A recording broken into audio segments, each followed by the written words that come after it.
Quand la vague émotionnelle frappe et que tu as l'impression que tout va s'effondrer, tu imagines difficilement comment tu vas pouvoir sortir de là. Et pourtant, tout comme au cœur d'une tornade, au milieu de ce tsunami émotionnel, il y a des points de repère et des clés pour s'en sortir. Reste là, je t'explique ça tout de suite.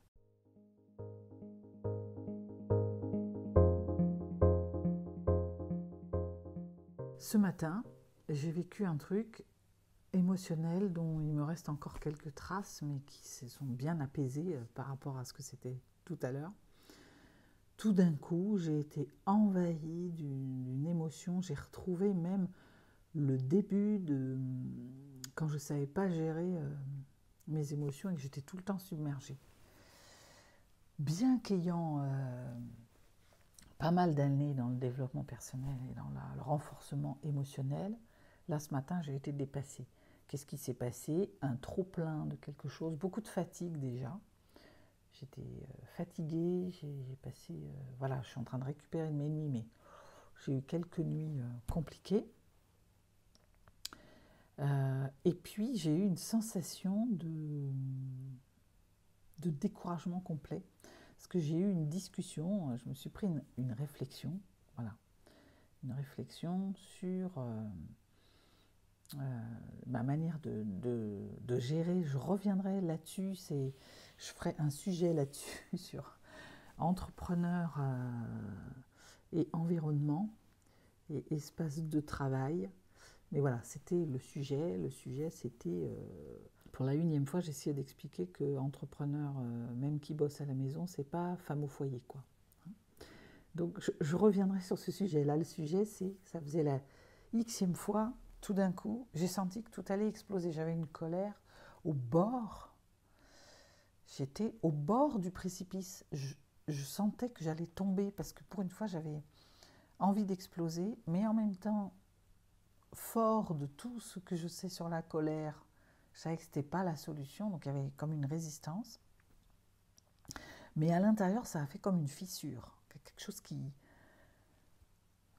Et tout d'un coup, je suis restée sans mots, alors que j'arrive toujours à prendre un peu de recul et d'expliquer. Et cette angoisse qui monte comme une vague, un truc qui m'envahit et dont tout d'un coup, je sens que je perds le contrôle et que je ne sais pas ce qui va se passer. Et j'ai souvenir de ça quand j'étais très très jeune, un jour comme ça, sous le coup de ce genre de vague, j'ai passé ma main dans une fenêtre de colère. Donc j'ai gardé une petite cicatrice que j'ai comme un ancrage où je me dis, bah tiens, non, tu vas pas aller te faire mal, parce que du coup c'est toujours un peu sensible. Hein.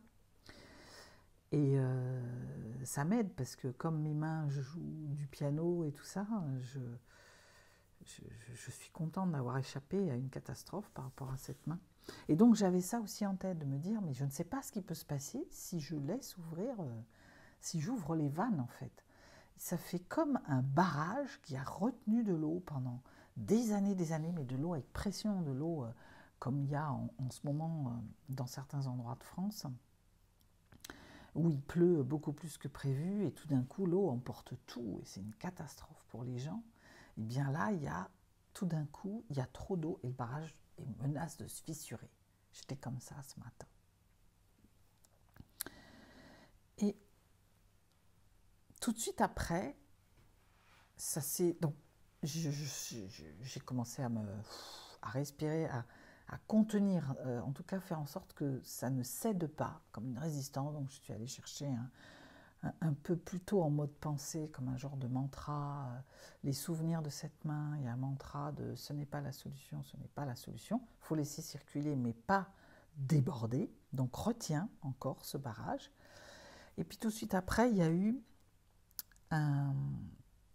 quelque chose pour respirer, quoi, pour souffler, mettre un peu de circulation là-dedans, un peu d'air, un peu dans cette angoisse qui me serrait tout. Donc j'ai commencé à respirer. Je me souviens, je me suis pris la main comme ça pour ne plus voir. J'ai fait stopper la discussion. J'ai dit là, il faut qu'on arrête. Donc déjà, c'est même le premier truc. Et voilà, je me suis centrée sur moi et j'ai fait de la respiration. J'ai forcé la respiration. Je fais toujours ma respiration 4-4. Inspire sur 4, bloqué sur 4, expirer sur 4. Et au fur et à mesure, il y a eu comme ça s'est un peu dissipé. Mais je sentais toujours cette fêlure. Ce qui m'a un peu inquiétée, c'est qu'il y avait toujours cette fêlure. J'ai eu l'impression d'être disloquée à l'intérieur. Et donc après ça, il y a eu qu'est-ce que je peux mettre à la place.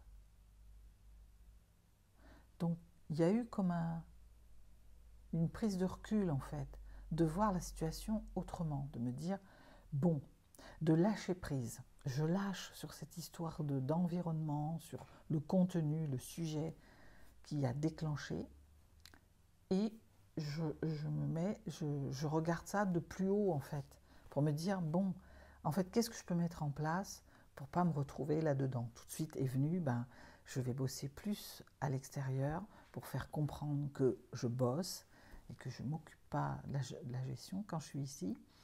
De mettre des temps de gestion. Enfin voilà, j'ai trouvé des solutions pratiques pour gérer ce truc. Et du coup, ça s'est apaisé aussi. Et finalement, le regard qu'on portait sur moi, parce que c'est là le problème, c'est ce qui m'a complètement blessée, c'est pas le problème en soi, c'est la sensation de ne pas être connue dans mon hypersensibilité, en plus, parce que c'est venu chercher le « oh », il y avait quand même quelque part, ça n'a pas été dit, mais quelque chose comme « bon, c'est pas si grave, moi il faut bien que je te dise ce qui ne va pas, voilà ». Mais c'est que quand tu es hypersensible, un mot, des fois, peut tout faire basculer. Et c'est là où ça devient compliqué. Et c'est venu chercher ce regard des autres, et ce qui m'a le plus blessé, en fait, c'est venu cogner sur une blessure, et je ne suis pas reconnue en tant qu'hypersensible. Et c'est compliqué, ça, parce que ça vient chercher oui, d'accord, tu es hypersensible, on te met dans la case, on sait qu'il y a 2-3 caractéristiques, mais quand ça se manifeste, on oublie qu'il y a des vraies manifestations au quotidien de comment tu vis les choses. Et comme ça faisait plusieurs fois, quelques heures avant, j'avais entendu de nouveau ce mot que j'ai entendu toute mon enfance, mon adolescence et jeune adulte même, est-ce que tu peux être susceptible ? Il y a tout, c'est comme si j'avais fait des années d'efforts de reconnaissance et que tout s'effondrait en quelques secondes, quoi. Donc ça m'a mis vraiment quelque chose de l'ordre de la désespérance, quoi. Et une fois que tout ça s'est calmé, du coup, avec cette prise de recul, revoir les choses différemment et trouver des solutions pour la prochaine fois, et lâcher prise, il y a eu une grosse tristesse, vraiment, qui est toujours un peu là, mais qui, dans la gestion des émotions, c'est comment je laisse circuler cette tristesse, qui va s'apaiser, et qui s'apaise depuis ce matin, parce que ça fait déjà 4 heures que c'est arrivé.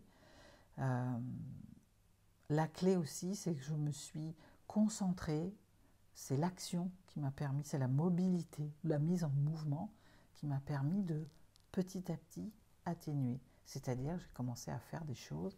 Alors au début, on ne peut pas dire qu'il y a des choses qui nous font plaisir, parce que même ce qui nous fait kiffer d'habitude, avec ce tsunami-là, il n'y a plus le goût. Mais il y a une routine, il y a je vais le faire, quoi. Donc je me suis mis dans les rendez-vous que j'avais à prendre.